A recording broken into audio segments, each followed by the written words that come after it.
Sie liegen im Bett und können nicht einschlafen, weil neben ihnen jemand wie ein lautes Tier schnarcht.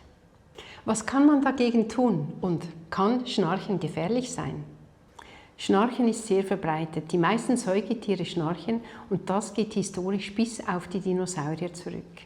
Gemäß Ausgrabungen und Schädeluntersuchungen entwickelten Ende Jurazeit die Hadrosaurier als erste einen Gaumen.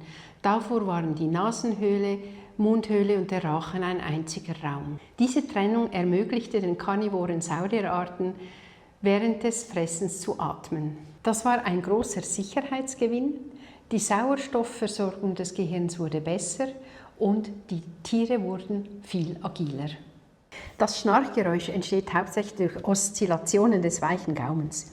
Im Tiefschlaf ist die Muskulatur weitgehend entspannt. Dadurch geht in Rückenlage der Mund auf und der Unterkiefer und die Zunge fallen nach hinten.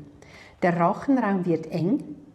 Beim Einatmen wird jetzt die Luft gemäß dem Bernoulli-Effekt im Rachen beschleunigt, wodurch ein Unterdruck entsteht, der die Zunge weiter nach hinten einsaugt, bis diese den Rachen verschließt.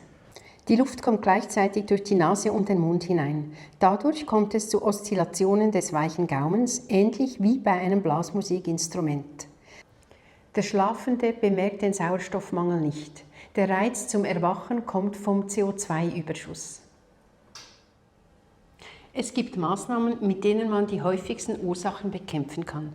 Vermeiden von schlafenden Rückenlagen, Tragen einer Spange, damit der Unterkiefer nicht nach hinten fällt, kein Alkohol vor dem Schlafengehen, da Alkohol das Erschlaffen der Muskulatur begünstigt und wenn möglich Übergewicht vermeiden, da dadurch der Rachenraum zusätzlich eingeengt wird.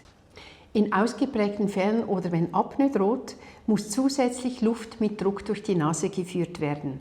Dadurch wird die Zunge nach vorne gestoßen und der Rachen wird erweitert. Da die Luft jetzt nur noch durch den Nasenraum kommt, gibt es keine Oszillationen mehr. Diese CPAP-Geräte sind allerdings gewöhnungsbedürftig und können im Schlaf stören. Grundsätzlich heilen kann man das Schnarchen nicht. Alles, was wir empfohlen haben, sind Symptombekämpfungen. Wichtig zu wissen ist, wenn Sie mit den Symptombekämpfungen aufhören, kommt das Schnarchen wieder zurück. Das Schnarchen dient dem Schutz unserer Frauen.